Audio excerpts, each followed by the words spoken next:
Good evening, everybody. We are going to continue this evening our study in First Timothy with a look at widows. Now, just to help us get back, go ahead and get your Bibles out, and let's be turning over to First Timothy together. And we're going to read the text as we've been doing this next paragraph or two, and then we're going to make some comments.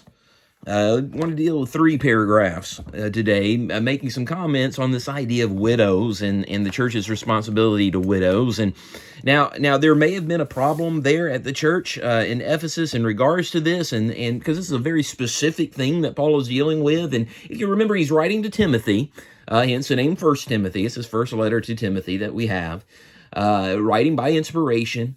And he's helping Timothy, who he has left in Ephesus to work with the congregation at Ephesus, a congregation that meant a whole lot to Paul. And so he's really vested, he's really interested in what's happening at this congregation. And so he is helping Timothy to kind of keep things in order. He wants these people to be successful spiritually.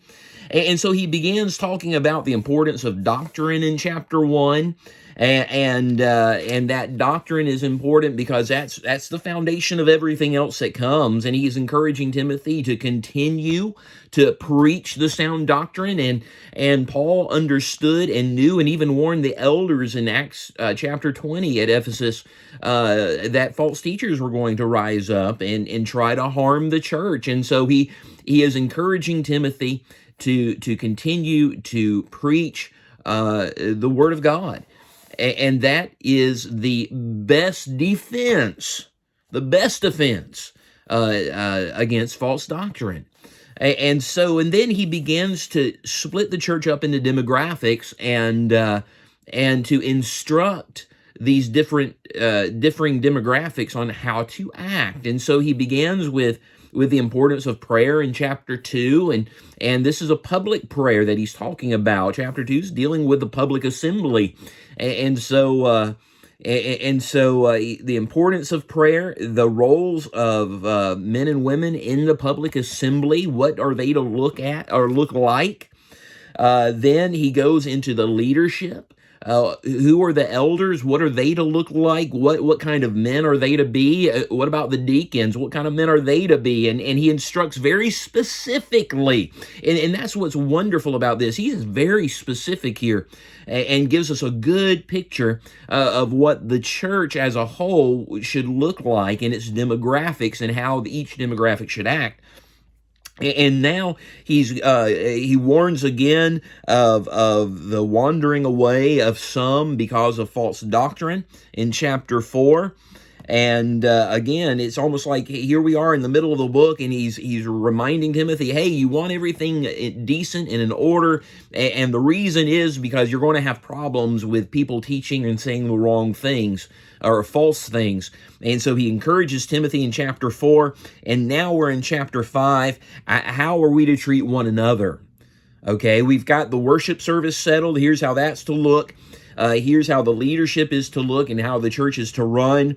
Always preach the truth, and he stresses that twice in this letter. And now, last week we dealt with 2 verses. The first paragraph of chapter 5, there's 2 verses about treating ones of differing ages. How are the different age groups going to interact? And really, it's practicing the golden rule, isn't it? I mean, that's what we looked at last week or the week before. You treat others how you want to be treated. You treat the older like they were your parents, and you treat them with respect. And again, we're talking about age here when he talks about the elder. In chapter 5, some older, more archaic translations will use that word elder. It's the word older.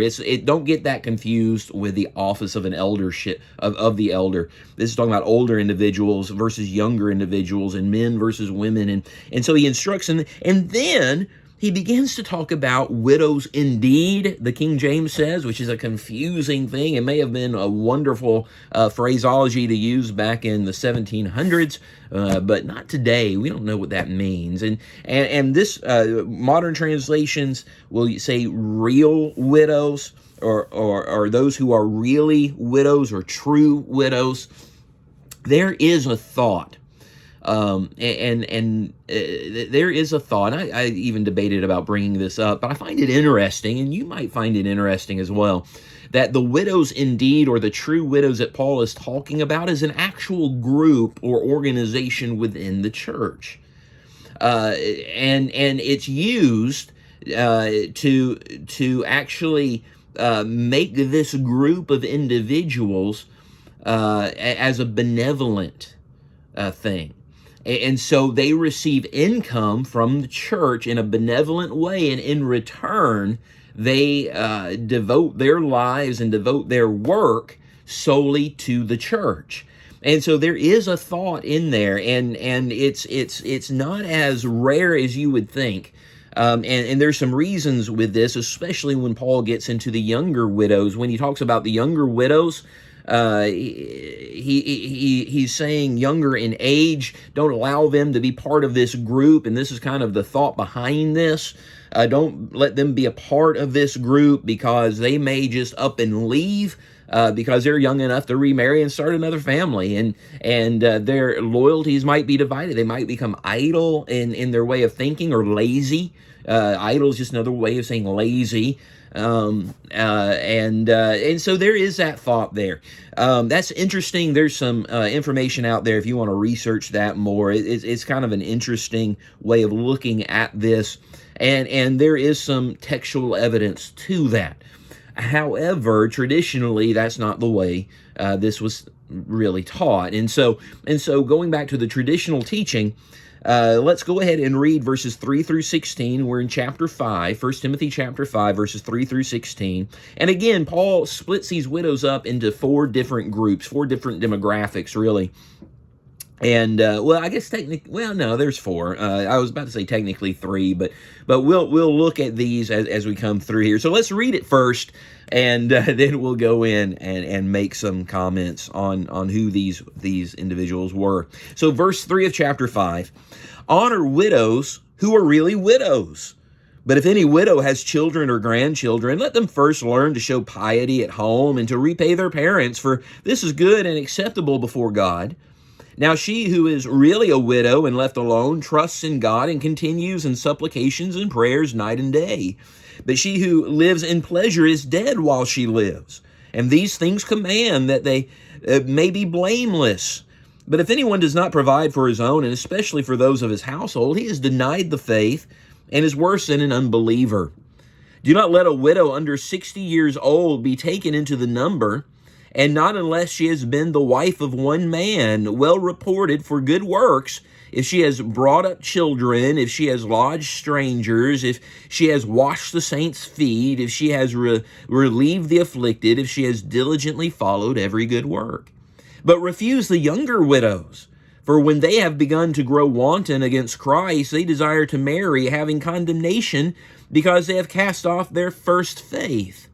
And besides, they learn to be idle, wandering about from house to house, and not only idle, but also gossips and busybodies, saying things which they ought not.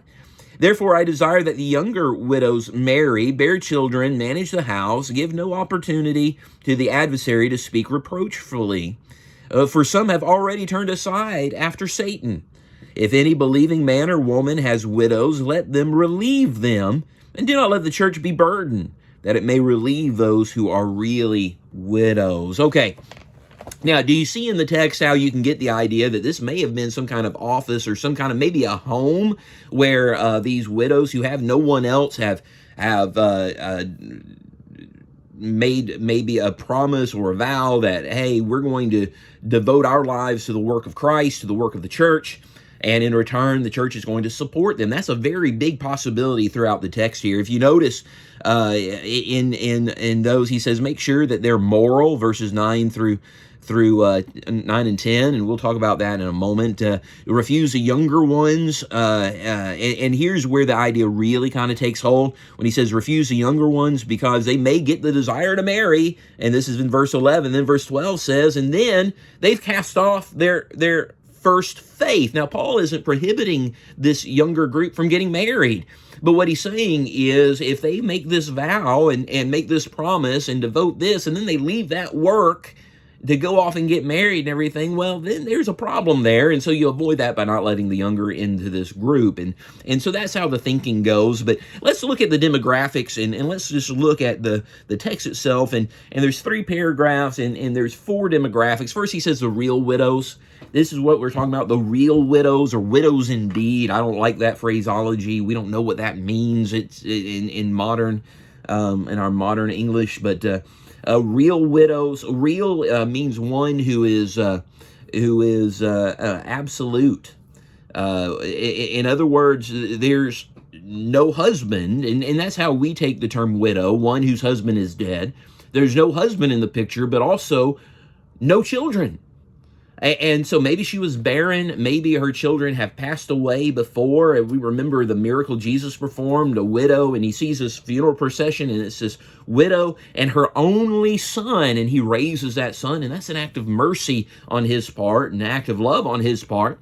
Not just bringing back together that mother-son relationship, but that son was her only means of survival at this time. It's interesting how the church now is going to step in and start relieving some who are on the outer fringes of society. That's part of the church's responsibility, to feed the poor, to clothe the naked, to help these widows who aren't able to help themselves. And so a real widow, as Paul is speaking here, is one who doesn't have children or grandchildren. There's no one else to take care of her.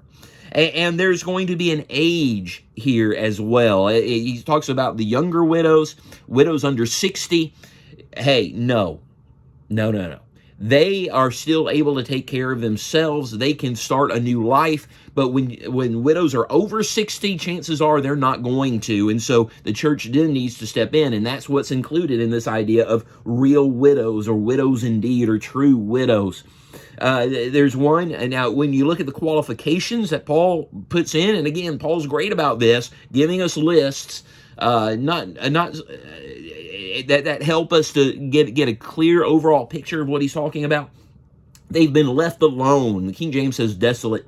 That is, they don't have any other family. There's no siblings to take care of them, no children, no grandchildren. And so to be a true widow is one of a certain age, specifically over 60, is the implication throughout the text here.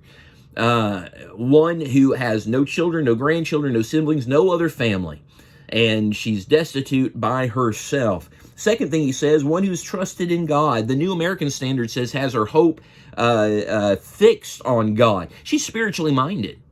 She's desiring to be one who is righteous in life, to bring glory to God, and so she has a spiritual mindset. One who is continuing in prayer, an individual of prayer. You might think of Anna in Luke chapter 2. One who is continually devoted in prayer.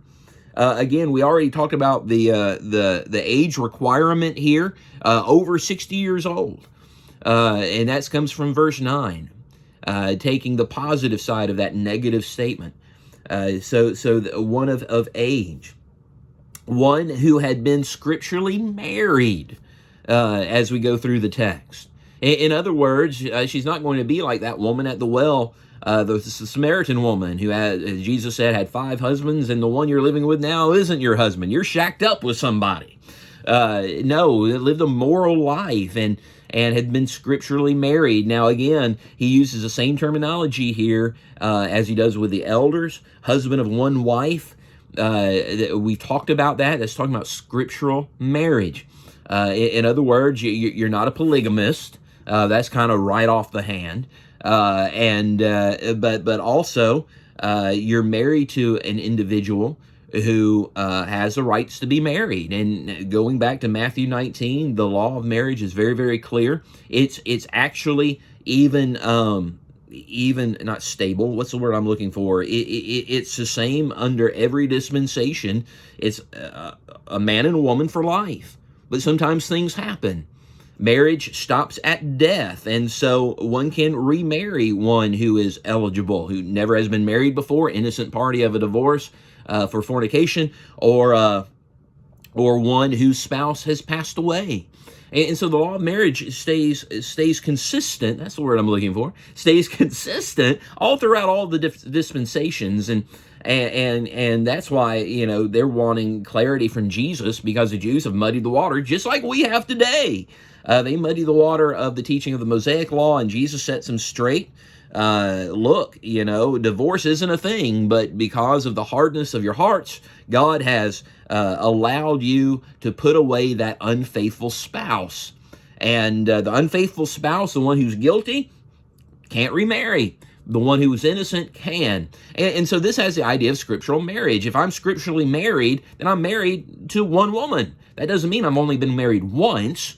It means I'm scripturally married. And so we talked about that at length back when we were discussing the eldership. Go back, watch that video. That's why it's archived there. So we can get back to this. So the true widow needs to be scripturally married. They need to have a reputation of doing good things, good works, being involved in benevolence and in helping others. Now, the church's responsibility to this woman who has no one else, who is living a righteous life before God, who is an individual of prayer, and that is to honor.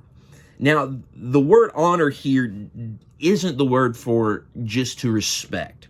We think we're going to give dinner in honor of someone, and so we're going to show our respect to someone because they've done all these great things. That's not what we're talking about. This word honor refers to material support. Material support.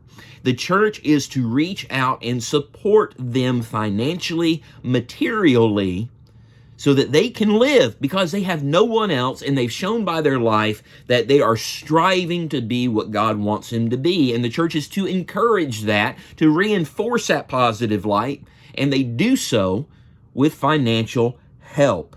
And so that's the real widows. That's what Paul is discussing here. Now, there is a second thing that we find, a second category, and those are widows who actually have family. And evidently, and it could be that it was a problem there, that these widows who are being supported by the church, that's a great thing. Maybe they are devoting themselves to the work of the church. Great thing. Getting paid financially for that. Great thing. Authorized thing. But now all of a sudden, here's some individuals being included in that group that shouldn't be. For instance, these widows that had a family. And he defines that in verse 4 as having children and grandchildren. It could also include siblings or whoever, but they have a family. Now, here's the problem with that. You have two generations who are able to support you but are not. Instead, they're letting the church do what their responsibility is to do. Their obligation is to repay. And the word repay literally means to give back. You give back what was given. Here is your mother, your grandmother, all that love and support that she gave to you throughout the years as you are growing up and couldn't fend for yourself. And now here she is. She can't fend for herself. You're to do the same. You're to give back. You're to give back. And you do so by providing. And the word providing means not just to give things, but to think of. To think of. She's to be in your thoughts, right in the front of your mind, just constantly, as you worry about her situation, as you think about her problems before your own. The greatest example, I believe, in all of the Bible, you go back to John 19 and you look at the way Jesus takes care of Mary, his mother. He is nailed to a cross. He is suffering. He is facing his own humanity, his own death. Here's a son of God, 100% God, 100% man, and he is suffering. But you know what? When he breaks silence on that cross, it's always in thoughts of others. He thinks of those putting him to death. Father, forgive them. He thinks of the Father. When he says, why have you forsaken me? Where are you? I need you. He's always thinking outside of himself. And here, as he turns to Mary, he sees his mother. Just imagine what's going through his mind as he's watching her suffer, watching him. And he turns to John, his best friend, the disciple whom he loved, and he turns to Mary, and he says, "Woman, behold your son," referencing to John. Then he turns to John, "Behold your mother," and effectively puts her care in the hands of his best friend, John the Apostle. And now he does this before he finishes everything up. And it's then he screams, "I thirst." When he screams, "I thirst," he realizes that then, hey, okay, I've finished I've fulfilled all of the prophetic statements, so it is finished. And then the very last thing, "Into your hands I commend my spirit." And so on the cross, he is worried about providing for his mother. This is the prime example that Paul is trying to push here. You take care of your widowed mother, and don't throw her off on the church to take care of. And I've seen that happen, and it's a sinful situation when that happens. And in fact, I know of a situation who, it wasn't a widow, but a pair of parents who were in some desperate financial need. They're helping other members of the family, taking them into their household, and their children aren't bothering to help them at all. But that's a sad thing. And Paul is very, very, very hard on them. He says, if you don't provide for your own, you've denied the faith. You're worse than an unbeliever. And so this is very, very, you are to provide. That is, you are to have them in your forethoughts, right in the front of your mind constantly, and you are to repay, give back to them. Now, there's a third, and that's the undeserving or the unworthy widows. The undeserving is a reference to those who are immoral. Verse 6, he says he uses the term wanton pleasures. That's the pleasures of life. It's the pleasures of life. They don't have any concern over right and wrong. They're just living for the day. They don't care about spiritual things in reality. They may have some surface thoughts of it and may pull out a verse now and then, but the way they live their life, that's where really the idea of spirituality, the rubber hits the road, if you will, and they don't live their life in a spiritual way, so they're unworthy. And this is in marked contrast to the real widow who trusted in God. And so basically, in verse 6, they're dead spiritually. They're not faithful individuals. And so they're not to be included in this group. And the fourth is the young. And now Paul, again, when you look at the different demographics he's talking about, he spends most of his time on the positive edge, talking about the real widows, the true widows. Then he has a few verses of rebuke for the children of widows who aren't providing for them and saying, the church will do it. And this is just what the Pharisees were doing that Jesus rebuked. Do you remember? They would say, hey, I know I'm supposed to take care of my parents, but hey, this is reserved for God, for the temple, so I can't use that money, and I don't have anything else, and so I can get around it. And it's an ungodly attitude. But there's and so there's a fourth thing here, and it's 4 verses. And that's the young widows. What about young widows? What happens if you're under the age of 60? That tends to be the thought that's the dividing point between older and younger, 60 years of age. But you're under that age. What are you to do? And Paul says the church isn't to have responsibility for them. They're young enough, in other words, and this is in general most cases. You can come up with exception after exception after exception trying to get around this. Usually it's because you don't agree with what Paul said or whatever, but these are general cases. In general, younger widows can start over. They can start another family. They're young enough to remarry or have those physical desires that would push them or motivate them to remarry. They can even have the possibility of taking care of themselves. Think of Lydia in Acts 16. Lydia, the seller of purple, she was well off.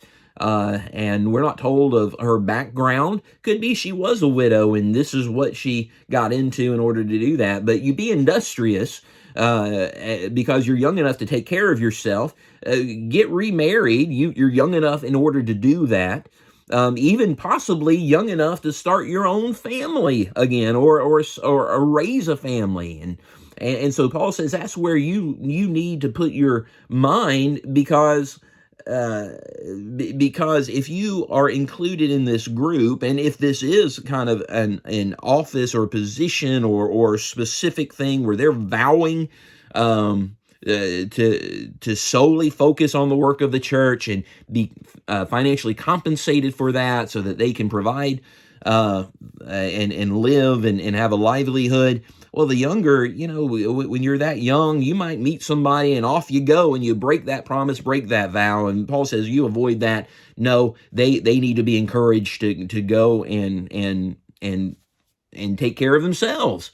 And he gives several ways how they can do that, because you don't want divided loyalties.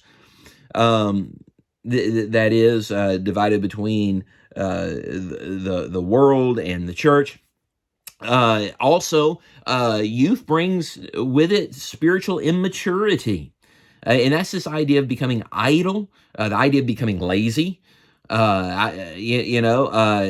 someone provides everything for you, the tendency is it takes away your drive to help yourself, and you become dependent on that. We see that today in certain situations.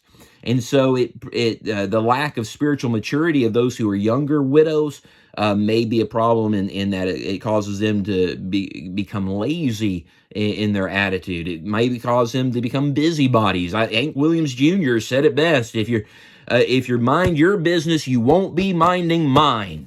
If everybody is lazy and they have nothing to do, well, all of a sudden I'm going to find something to do, and it may very well be getting in other people's business. And will you avoid that?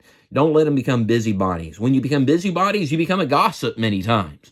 Tale bearers, this idea of gossiping about the things that you find out. And so there are reasons, as Paul lays them out in these 4 or 5 verses, why the younger widows weren't to be treated as the older.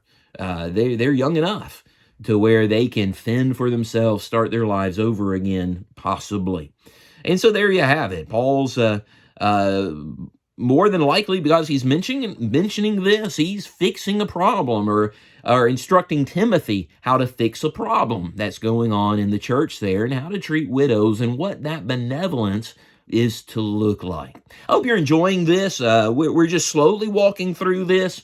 Since we're doing these Bible studies at home, it gives us the opportunity to take our time, and we're not constrained, and I hope you're finding this of interest. Many times, some of these letters, we find ourselves not really digging too deep into, and I don't want to get to the point where we're analyzing every single word. We really lose the point when we do that. But looking at these in several paragraphs at a time, I think really helps us to open up these letters. And remember, they are letters. And if you haven't been, I encourage you, and I know I stress this and probably sound just so repetitious in this, but read it like a letter. Read it from beginning to end, at least once a week. 6 chapters, won't take you that long. And then read the text that we're going to be in. Or read the letter through, watch the video study, and then go back and read what we studied. And that will help you see the train of thought that Paul is using, and there's a lot of benefits in that.